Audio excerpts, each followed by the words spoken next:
Hello guys, তো আজ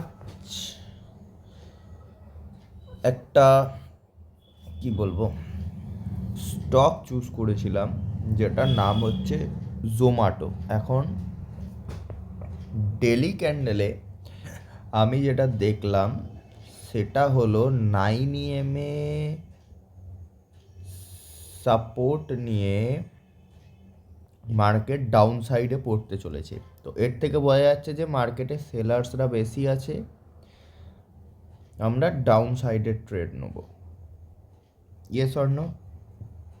down সাইডে ট্রেড নেবো, এটা হচ্ছে ফার্স্ট কনফার্মেশন। সেকেন্ড কনফার্মেশন হচ্ছে 4 আওয়ার্সের টাইম ফ্রেমে সেম জিনিস 9 EM সাপোর্ট নিয়েছে, রেজিস্ট্যান্স নিয়েছে।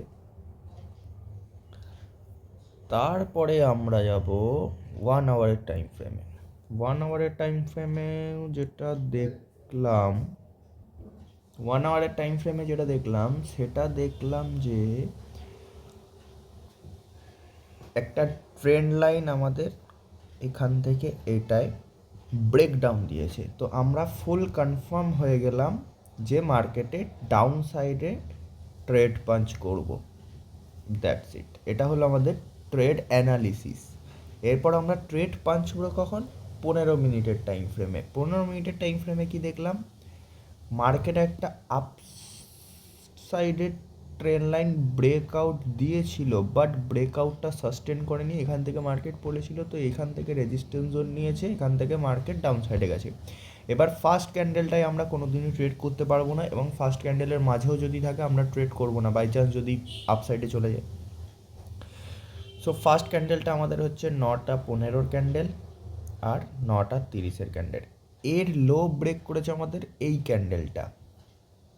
এরপর আমরা কেউ যদি চাইলে 15 মিনিটের লো ব্রেক ডাউনের ট্রেড নিতে পারে, সে 5 মিনিটের ক্যান্ডেলস্টিকেও চলে যেতে পারে। এবার 5 মিনিটের ক্যান্ডেলস্টিকে আমি যে টুইস্টটা দেখলাম, যে ভালো করে বোঝা যাচ্ছে আমাদের 15 মিনিটের ক্যান্ডেলটা ছিল এই ব্রেকটা, 5 মিনিটের ক্যান্ডেলে আমাদের এক্স্যাক্টলি এই ডাউনটা। তো আমার এখানে এসএল আর এখানে এন্ট্রি নিলাম। মার্কেট কতটা গেছিলো, লুক অ্যাট দিস গাইজ। এখানে আমার প্রফিট দেখাচ্ছিল 100 টাকা।